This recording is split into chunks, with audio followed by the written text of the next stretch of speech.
let me go ahead and start. I had a very busy uh, day yesterday between the labs on starting at 9, and then my day continued all the way through midnight yesterday because that was when I was meeting the students teaching who were taking 2168 in Japan. Um, so I went ahead and invited the students who are taking 2168 at TUJ to our Discord channel, all 9 of them. But for those of you who do not know, there we do have a Japan campus, and I would highly recommend going there when there's not a deadly pandemic going around. Um, went and taught at Temple Japan in 2018. Great, one of the greatest experiences I've had. Just I speak barely any Japanese, but that didn't really stop me. All you really know how to say is thank you and I'm sorry, and you're set. Um, so, um, so but it was really good. It was really hospitable to having even with a 2-year-old. Oh yeah, Temple has 2 auxiliary campuses, and has had for a while. But I doubt you could study now because of the pandemic. But in general, we have 2 abroad campuses. Um, we have one in Tokyo. It is the only essentially English-speaking university in Tokyo, and essentially it offers American degrees there. Yeah. Yeah, I think it's pretty much people who live in Japan. There's a lot of people who live in Japan, a lot of Americans who served in the military uh, and stationed in Japan ended up they some a decent subset end up living in Japan. So about 25% of the students there are on the GI Bill. Um, very good mix of students there. Just so you've got a pretty decent amount of students. It's also good if you've got 4 Japanese students who really want to focus on learning English. So it's pretty cool. We also have a satellite campus in Rome. Um, and I've actually did emails with us. I emailed back and forth with with a person. I'm not sure if they got their PhD yet, but they were doing art analysis, and they were able to get access to some Vatican artwork to like scan it and analyze it. So that was pretty cool. I didn't really get too involved in that project since it was outside of my field of research, but I kind of focused on pointing them in the right direction. Um, but studying abroad is something I did not get the chance to do. But teaching abroad, I can say, was a lot of fun, and it was pretty good. So just keep that in mind when the pandemic is over. Part of what I'm trying to do is help get Temple Japan having more computer science offerings since they only go up to 2168, and that's very recent. That's like of what that's like started in 2019. All right. Speaking of 2168, so um, let's talk about what we would like to about like the way in general this course runs. We got a kind of a taste of it yesterday, but I really would like to just kind of detail all the things, just the way demoing and other stuff works, and the expectations of the course, as well as like what my policies are for students suddenly dropping off the face of the earth because they got coronavirus or something, you know. Okay. My entire philosophy when it comes to teaching, by the way, well, it's detailed on on Canvas. I have my teaching document there, but in general, my approach to students is to be as reasonable as possible. You're adults with busy lives, and a lot of schooling assumptions were baked into the fact that that going to university was a super affordable thing you could do, and you did not need to have a secondary job to do it, or work really hard to maintain your scholarships. And if you didn't maintain it, then it wasn't a huge consequence because school was affordable. Sadly, of course, you know, I graduated, I think, in 2010 with my bachelor's degree. So I am fully aware about the incongruity of this. I know that some people work second jobs. I know some people have ridiculous commutes in a regular semester. So I do know that basically learning may not be it is your top priority when you are here, but it may not be your top priority when you are outside of class. So, and I am aware of that. So, at the end of the day, as long as you tell me what you're doing, that you're having issues with like attendance or something, or you're running late on something, then I can generally accommodate. It's the issues when you don't communicate with me that I have. So, all right. Our course, so this course we will learn about, if you haven't, generics and inheritance, right? We're reviewing those.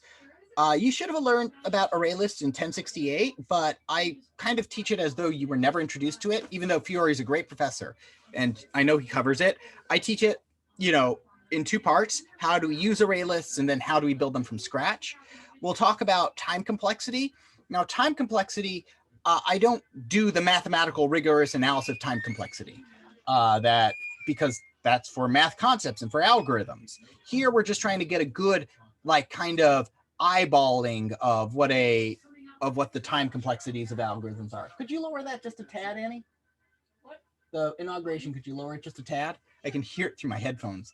The linked lists, that is generally what I consider our hump, so to speak. I typically give an encryption problem for this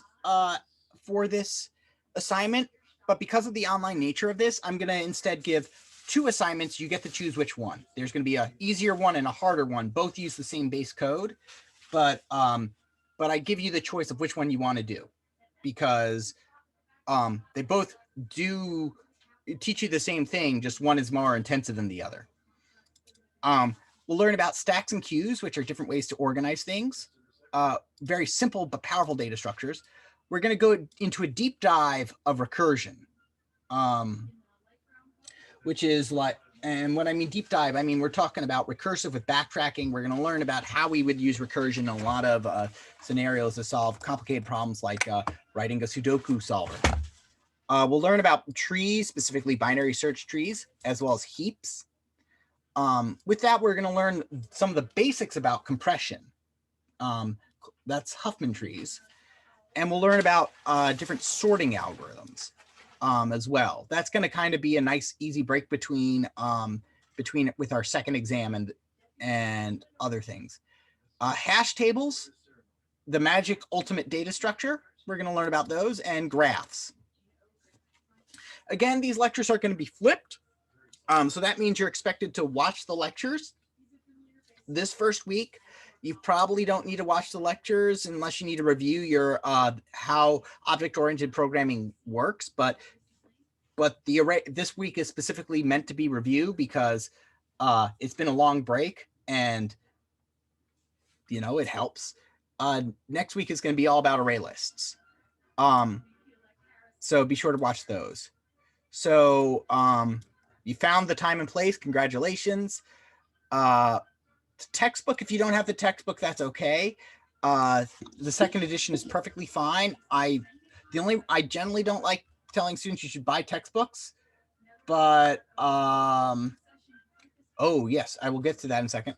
But I actually consider this one very good, and that's the only reason why I recommend it.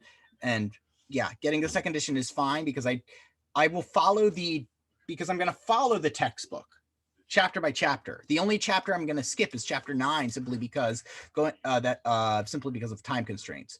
With regards to generics, I will be teaching those into next week as part of array lists. So you're going to be learning about how to make array lists of integers, array lists of doubles, array lists of strings. Generics are these very powerful things that I teach along with array lists. So that's part of the reason why I do like to teach array lists from the very beginning. So attendance, this is the normal attendance policy I have. If you can't make it to class, I understand. I'm recording every lecture. So, but do your best to attend because I'm prone to mentioning what will won't be up the test on the test up to and including exact questions. In general, if you're not feeling well, you shouldn't come to campus. And if you're not feeling well to attend class, honestly, it's better to rest and probably get some chicken soup in you. Just meet with me, and you can always meet with me later. Oh my. You can always meet with me later, and I will be happy to review what you missed. If for some reason you're in a different time zone, let me know. If you're having significant stress or worry, I mean, more than usual significant or stress and worry, right? It's been that year, right? But if you're having issues with but if you're having severe issues with stuff, I'm a safe person to talk to. I'll be don't hesitate to reach out to me. I'll listen to you, and I will direct you to what resources I can. I'm not a medical health professional, but I am a pair of ears, a sympathetic pair of ears. So, and sometimes having somebody who cares, it makes all the difference for a person. If you have a disability, I assume you know what to do about that. But if you don't, and you need accommodations, contact DRS and we will coordinate reasonable accommodations. I've yet to find an accommodation that is unreasonable. That is not a challenge. Please don't try to make an unreasonable accommodation. Right. If you record these lectures on your own, just let me know. And basically don't sell my recordings, please. So grading, we're going to have quizzes. That's great. One of my students just said my accommodation is I need an A. All right. We found one you might not be able to grant. So grading is going to be, you take your quizzes. Those are going to be 10%. Quizzes are going to be unproctored. You take them by the due date. There shouldn't be a time limit on them, I don't think, but essentially you just take them before the due date. The due date for quizzes are really the only thing I'm strict about because, you know, you can take them at any point. But if for some reason you're sick and you can't take them, obviously we'll make an accommodation. Labs and assignments, they're kind of the same thing. That's where, so things like Fox and Rabbit, those are like 25% of your grade. You'll get about one a week. We will have 2 exams and a final. They're going to be proctored, I guess, but like I'm not using Proctorio. The quizzes will be listed. I have to launch the first quiz. It won't be due until like next Monday. So I've got to post those tonight. So I just need to double check them for like stupid errors that I made because that happens. Your first exam will probably occur around week 5 or 6. This is week 1. So just keep that in mind. First exam is generally, it's kind of difficult for some students. So just keep it in mind. Second exam, typically we see high A's, low B's. And then the final can be, it really depends on the semester. I'll probably be rewriting the first exam though, to accommodate for the fact that it is a much different semester. So probably something significantly shorter. And I'll go over how those exams work in just a second. So to turn in your labs, 2-part process. Submit it to Canvas. That way we have an electronic paper trail for your assignment. That way if for some reason when we actually put in a grade, it doesn't take, you can say, hey, I totally demoed this and I should have gotten a grade for it. And I would say, well, oh yeah, you did turn it in. You should have gotten a grade for it.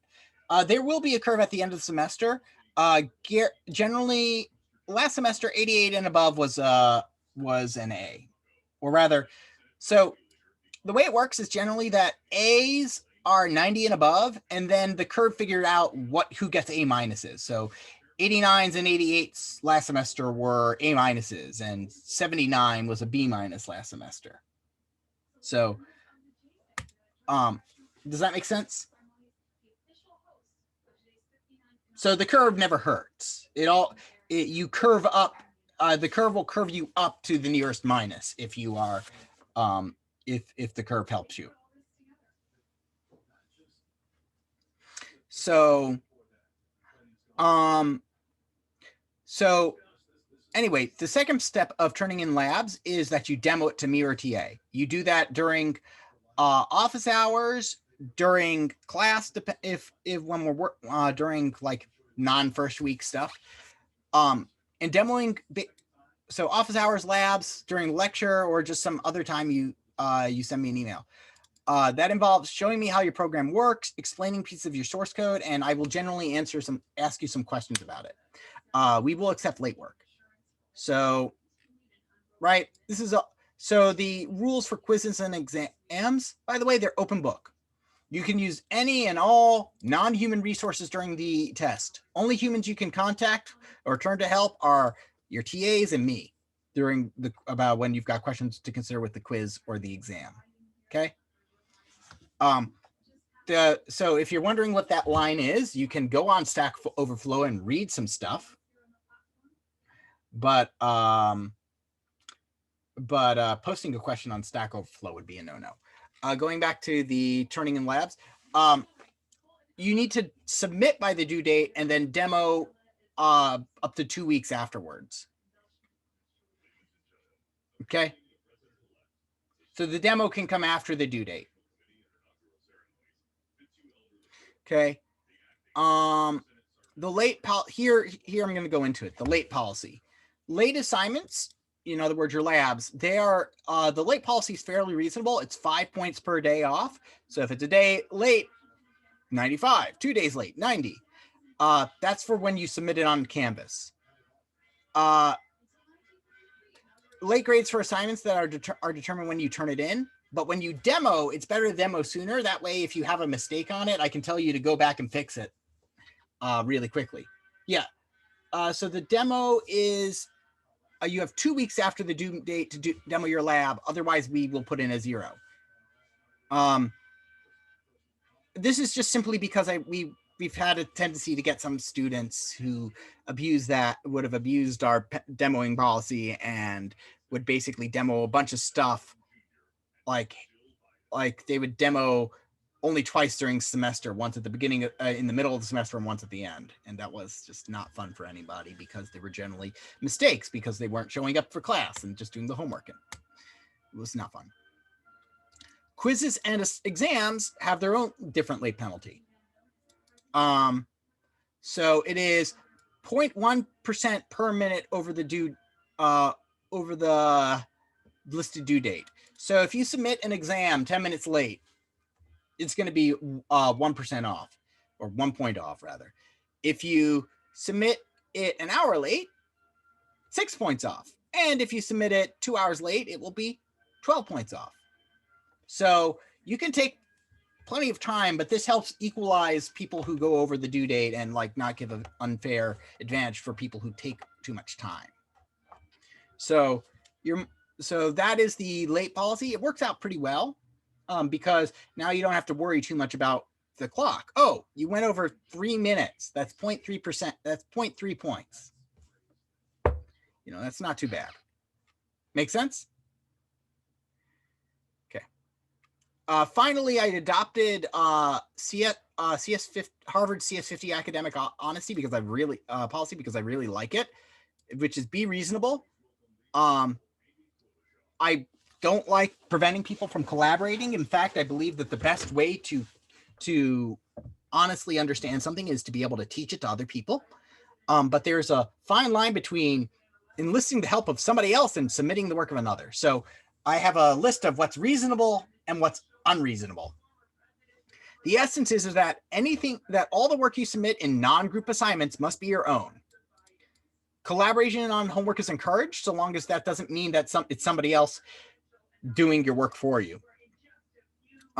Generally speaking, when asking for help, you can show your code to others, but if you're helping someone else, you probably shouldn't be showing your code to them.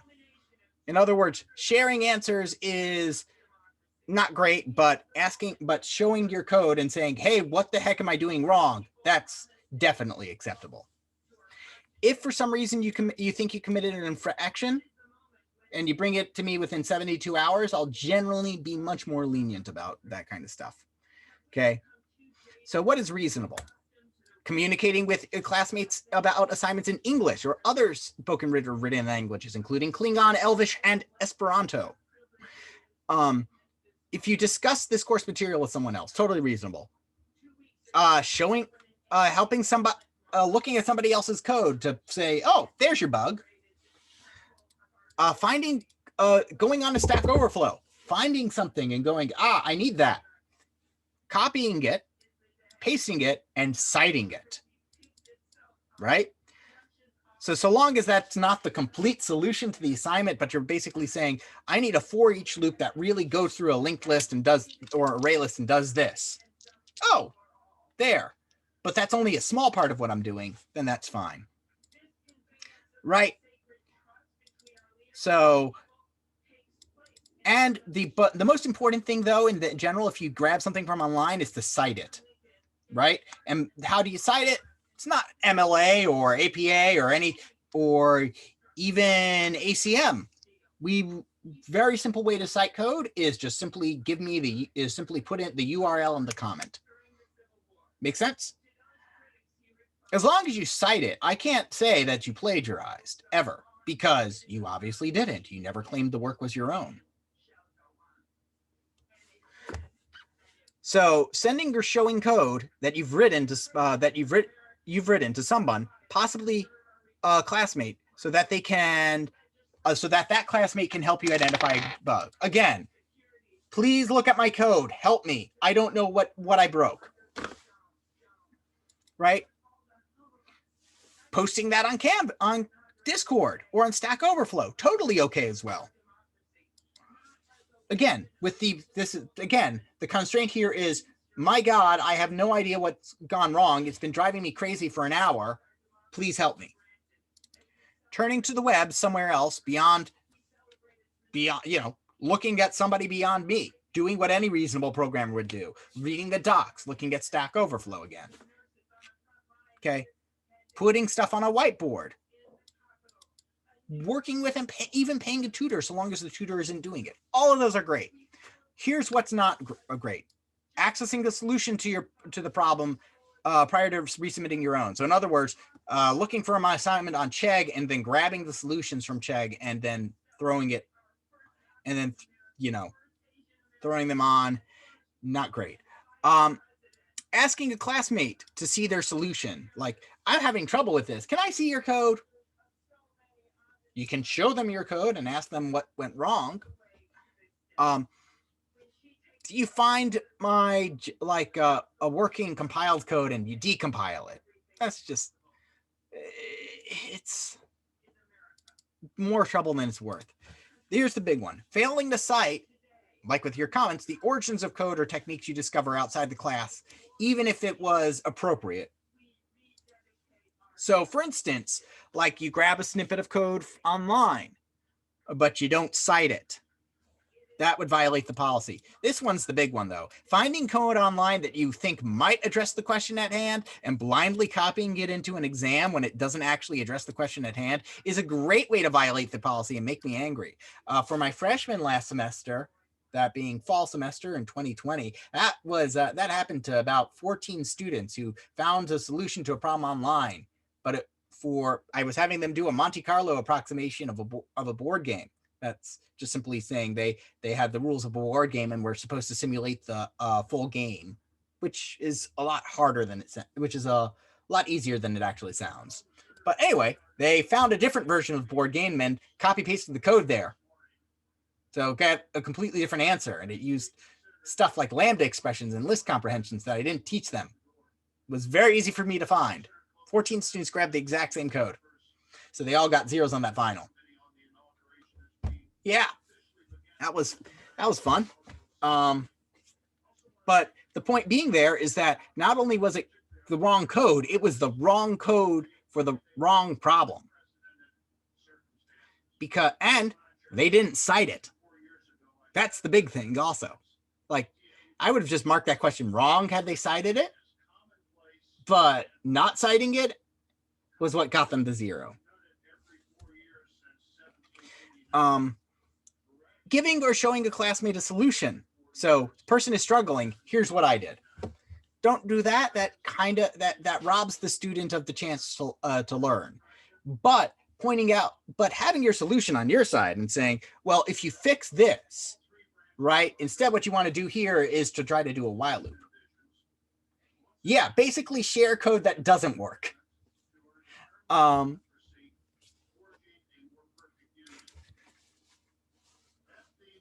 Or in your case, correcting, or in the case of somebody else, like when they post something that doesn't work, you can say, oh, what you need to do is do this and posting a small change to their code, right? Like submitting and possibly after modifying the work of another beyond the few lines here, splitting the workload, like saying, hey, I'll do problems 1 through 3 and you do 2 through, and you do 4 and 5, and we'll combine ourselves.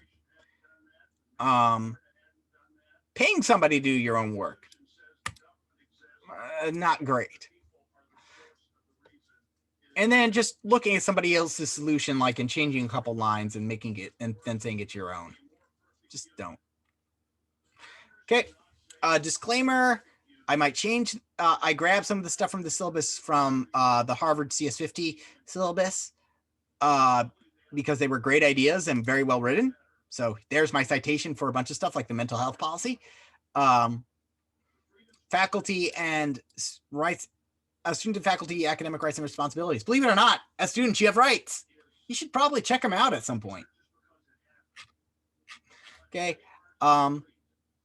You'd be surprised what you can find by reading boring PDFs. All right, any questions?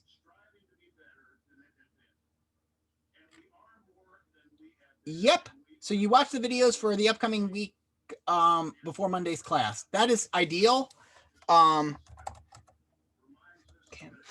So let me go ahead and show you what you should do this weekend, right? So this weekend, I got to put my standard picture up for data structures. So what you want to do, go to modules, right? Here is this week's stuff. I'll post the quiz here. Change the due date for it. I might adjust the due date for Fox and Rabbit. These were just simply automatically adjusted due dates from last semester. So anyway, but over here, you'll go to module 2 overview, which is blank because honestly, it's always the same. It's watch the videos, watch the, do the quizzes, watch the, and do the exercises. But here you'll have a video here, and you'll have a playlist. So this single video is actually not a single video. It is a playlist. On YouTube, the way it works is you can just click on here and there's your playlist. I don't like big videos, so I try to break it down. So the first video will always be a nice fancy video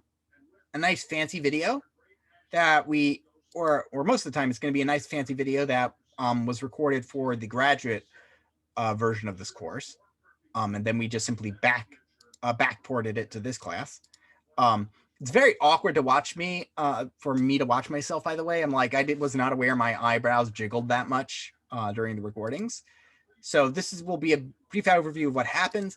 And then other videos will be somewhere between, well, you may not be able to see on your screen, 6 minutes, 9 minutes, 16 minutes, 10 minutes, 7, 17, 3, 12, right? So in general, they're nice segmented things where basically you can watch it and then maybe play around Rocket League or Among Us and then go and watch the next one, right? They're nice and segmented, and they should be able to hold your concentration for the entire duration. But there's no more than 2 hours of video a week. That has been my goal throughout this entire thing, because that is the amount of time you would normally spend in lecture. So the idea here is that you're doing no more work than you would normally do. Okay. Once you're done with this, right? View all pages. Let's go to modules again. And then you would work on the array list exercises, say, when you're done. I generally have things as PDFs because people like to print stuff out. And so for every module, you'll have these videos. Okay. Does that make sense? Most of classes will be devoted towards actually working on homework, believe it or not. So most classes, what I'll do is what I'm going to do now for the duration of the class is that I'm going to split you up into breakout rooms. And then I will jump into each breakout room and I will, I'll jump into each breakout room and check if people need help. So first thing I'm going to do is I'm going to create breakout rooms, and because people like working with other people, I'm going to go ahead and make it so you can choose your what room you want to go into. Okay. Any questions before we split up and go our own separate ways, so to speak? How many breakout rooms will there be? This time I'm trying 8 this time, so we'll see. If we need more, I can always make more. I just hit a button. How many breakout rooms do we think we need? I'll go ahead and make 10.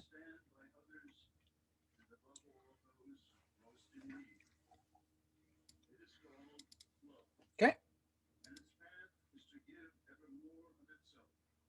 All right. So if that's that, I'm going to open the breakout rooms, and I'll hopefully be along to at least chat with everybody at least once.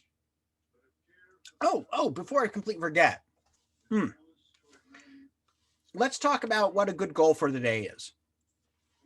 All right.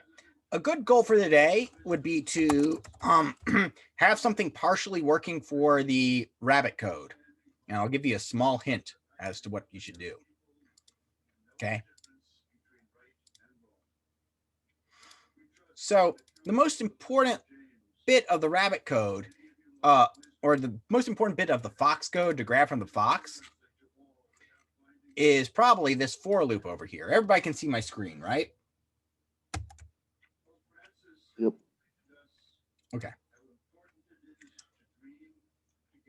So let's go ahead and jump that in here. Okay. And what we can, so notice that we have int I is equal to model.min direction. I is less than or equal to model.max direction. I plus plus. So this looks at all the directions from north going clockwise. Okay. So, and yes, you'd be working on the problem set right now. So one of the things that you want to do is ask yourself if you detect the fox. So how do you do that? Well, we can look and ask, how does the fox detect the rabbit? If look is I equals model rabbit. So if look I equals model dot fox. Okay. Now, one of the mistakes I see students that I just make, that I just want to cut off right here to save you some time, is that they immediately then copy this bit. Don't do that. Okay. Let's just give you some pseudocode right here, or not pseudocode, but some suggestions right here. Which is just use this as the base of your code. Which is that, or you can use this for the base of your code, which is that, hey, if the rabbit doesn't see the fox, stay still.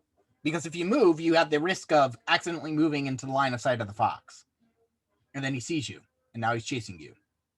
Stay still. Don't let the fox do the, don't do the fox's work for him. Otherwise, but before we decide to stay still, we need to check to see if we see the fox ourselves. So that's what this line does. Very important that you do the less than or equal to here, as opposed to just less than. You want to include that direction. So if you see the fox, then what do we do? Well, if you see the fox, then most likely you've seen him before he's seen you, because he would have just, if you didn't see him last turn, then he would have just moved into your line of sight because you haven't moved. So as a result, what can you do? You can move out of his line of sight.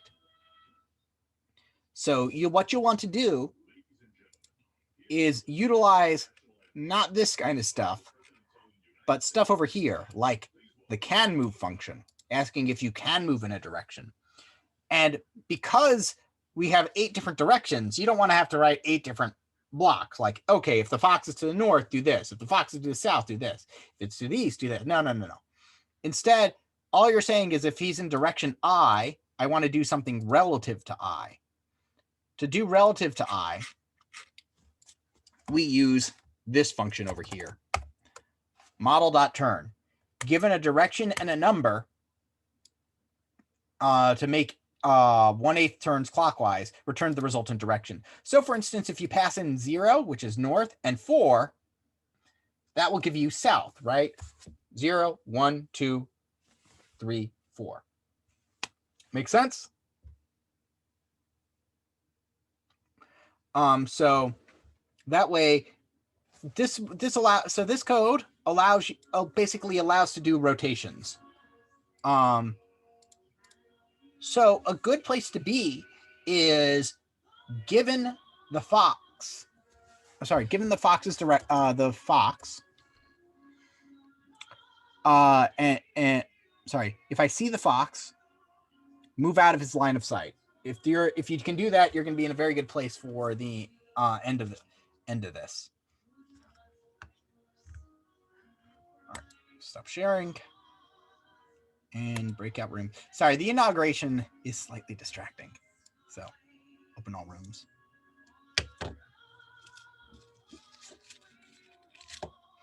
I know, I'm opening the rooms I'm going to go see, and I'll be right back. So rooms are open.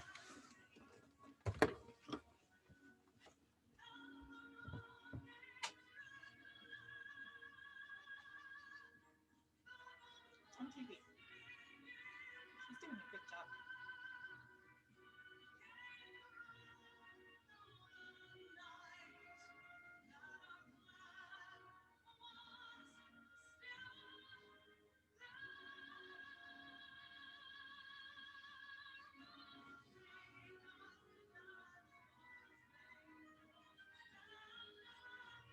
Is that microphone gold? Yes.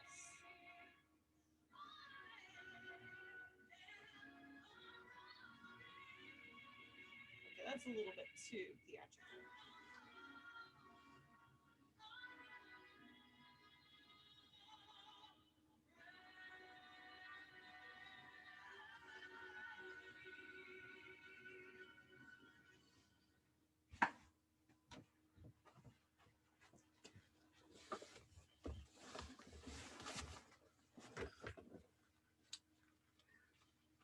All right, feel free to join your rooms. I will be through them in the order they are numerical.